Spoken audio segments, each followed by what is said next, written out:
Hey, what's up, family? I'm Kyren, and I'm here for this week's June devotional. As we are progressing through the month of June as a ministry, we are gearing up for our June 25th Youth and Young Adult Sunday.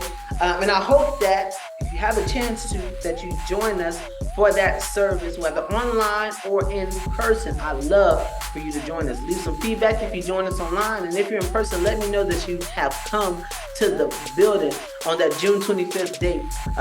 And here we go. So this week's lesson or this week's devotional is geared toward everybody having a seat at the table.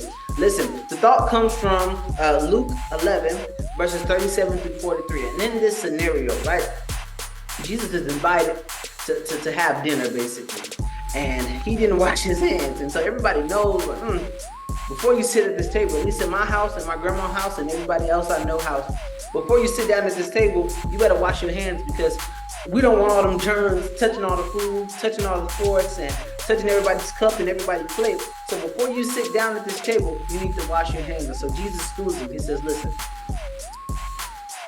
you're so delusional, basically, that you think what's more important is the outside, when really what's more important is the inside. So that is to say, even if I wash the outside of my body, if the inside of my body is still filthy, then I'm still nothing.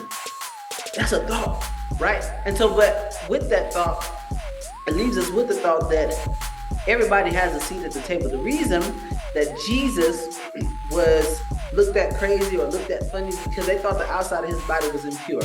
A lot of the times we feel like we're ostracized or that we don't have a place at the table because our outer appearance doesn't look like the outer appearance of the people that we deem to be traditional Christians or traditional religious people, or people who have high seats in the table. Because in this scenario, Jesus tells them, what you're after the bishop seats, and there's nothing wrong with that.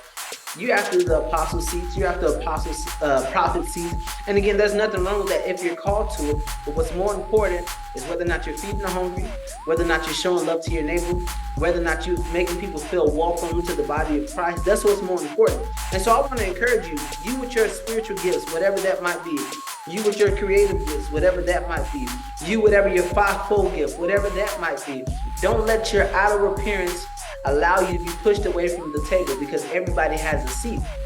And where you don't feel like you can eat at, go find another table, because I promise you, there's a table for everybody. And in this kingdom, when you really look at it, there's only one big table. But because we allow ourselves to be so outer appearance focused, that we created multiple tables. And with that thought, now we have table over here, table over here, table over there, table over there. We can all combine our tables for one table, and that table being the kingdom table, where everybody comes together, everybody brings up their chairs with their different outer appearances, with their different gifts, with their different talents and their different abilities, the different anointings and the different callings in life. We come together and we make one big choir, one big kingdom, one big church, one big ministry. And we just do life in the presence of God, because everybody has a seat at the table. And when everybody comes to sit at the table, God is glorified. So I want to leave you with that thought. I promise you, you got a seat at the table. So come have a seat.